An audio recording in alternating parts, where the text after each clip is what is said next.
Jen, thank you for your time. Your day is out from taking to the stage for a production of Breast Wishes, the musical. What's it all about? Breast Wishes follows a family, a normal everyday family like you and I would have, and it's through different times and locales, and it follows the things that shape the breasts of the women in this family. We have the mum, Helen, we have the daughters, Carol and Lynn, we have a cousin, Sal, we have David, who represents every man in this story, and we have Irene, our very quintessential and much, versed in everything womanhood, bra fitter. So, this is an everyday normal family on stage. So. Okay. The Tomori Musical Theatre Company is the first Hunter organisation to stage the show. How did that come about? Well, I first read about this, the synopsis of this show many years ago, and knew from the moment I read the script that this was a show that we would need to do. So it's just been vigilance, watching for when it became available on the amateur circuit. So as soon as we could see that it was available, we contacted Hal Leonard Australia, and we put in our application for the rights. So that's how it came about. It's just, when you want something, sometimes you just have to pursue it and, be the early bird that gets the worm. And not only are you featuring on stage, but you're also making your director's debut, I believe. How are you finding that? Bit tricky, but fantastic. I've got very good support from my cast, as well as Lindsay Cleland and Kelly Mycock, who is the musical director. She has been outstanding in support, and it can be tricky trying to be on stage and direct. So, this is a family. We've developed a real family here, and everybody is good at support, and if there's something that's not quite right, we talk about it and we work on it until it's just perfect. And I have to tell you that this has been a fantastic journey for me, especially with this cast, because they have done every single thing I have asked of them, and they have delivered, 100%, and we are raring to go. We are ready to get this on stage. So, what was it about this musical in particular that really captured your interest? Oh, this is a little personal one, this one. When I first read the script a number of years ago, the bells were ringing loud and clear, because in the story we have an older voluptuous sister and a younger flat-chested sister, which was just, this is my sister and I. I had the woes of the flat-chested teenager, and, my sister was this beautiful, voluptuous woman, and it was like seeing our two bras hanging on the clothesline. It was just typical of one of the scenes in this, musical.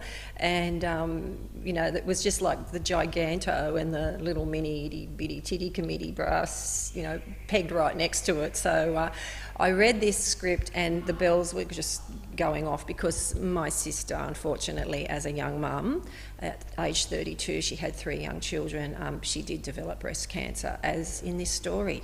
So it was like a reflection of our own life. It's also National Breast Cancer Month, so the timing of the musical is quite impeccable. Has that played out by chance, or was it always earmarked for October? A little bit of both, really. We always try and put a show on around October, November, and yes, it is the time for breast cancer awareness here, but more so the travelling screening bus, which is, the chosen charity that we have decided to raise money for.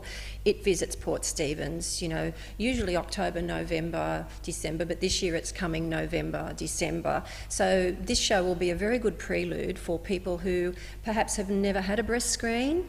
Knowing that it's coming, it might prompt them to go and have a little screen done, because as one of our players have found, her mum just by chance called in because her daughter was in this show, said, I'll go and have a breast screen, and she has found that she has breast cancer. So there are a lot of levels of personal interest in this show as well, and if this show can save one person, we will be happy, that's our little side. That's our little side effect that we're hoping to do. You know, there is a message there that we want to get through with this show.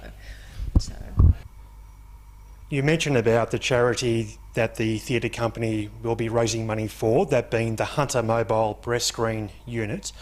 What activities has the theatre company got planned, and how can people get involved? Okay, well, we've got a couple of little activities on, and the main one which we're really encouraging people to do, because we think it is a lot of fun, is the Best Decorated Bra. Now, it's $5 to enter, and a portion of that will go to the Mobile Hunter Breast Screening Unit. And there are great prizes which will be drawn on the 19th at the last matinee. They will be judged by two of our longest members, who in fact founded the company, Gwen Smith and Trish Monaghan.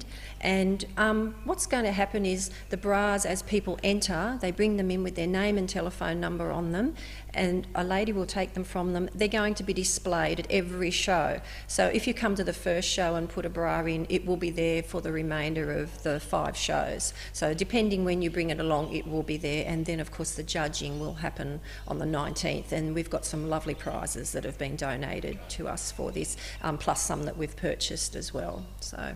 Great. I've read the synopsis, and the story plays out in a way that life is going very well. Then the family is met by adversity, with a loved one being diagnosed with breast cancer. Unfortunately, it's an all too common story these days in everyday life, isn't it?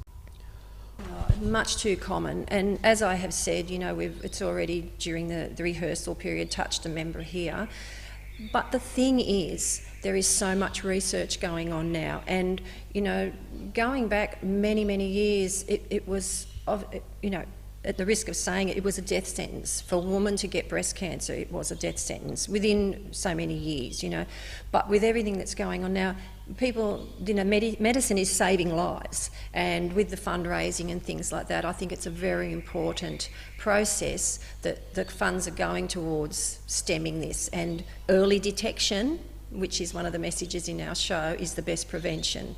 So I think, you know, the survival rates now are so much higher, and it's not a gloomy prognosis anymore. I think it's becoming a positive prognosis that, you know, something can be done to stop this. So I've seen snippets of the show online during the past couple of days. There's certainly a humorous element to the musical. Do you think in some ways that's indicative of how families deal and cope of that kind of adversity when it happens? I think so. I believe this is a very much an Australian way of coping with things, because you know the old saying, if you don't cry you'll laugh, or if you don't laugh you'll cry. And very much so. I think Australians are very good at turning even the most awful things, you know, into something that you can laugh about. It's our way of getting through hardship and hard times, you know, or bad news, you know. And I think it's important, and I honestly believe that only in Australia, a collaboration of Australian writers could have written something as brilliant as this. You know, we've got all of their input, you know, which is making... Oh, and Wendy Harmer was the comedian who, you know, gave her views in on this, and it really comes through in this show. It's very funny, and I honestly believe that every single person in this audience will be able to relate in some way to either one of the characters or something in the storyline, because, as you said, you know, it touches everybody. The cancer, you know, whether it be breast cancer or another kind of cancer, it touches everybody. I don't believe there's anybody who hasn't had somebody in their lives, or somebody they know, or know of somebody who hasn't had some sort of cancer.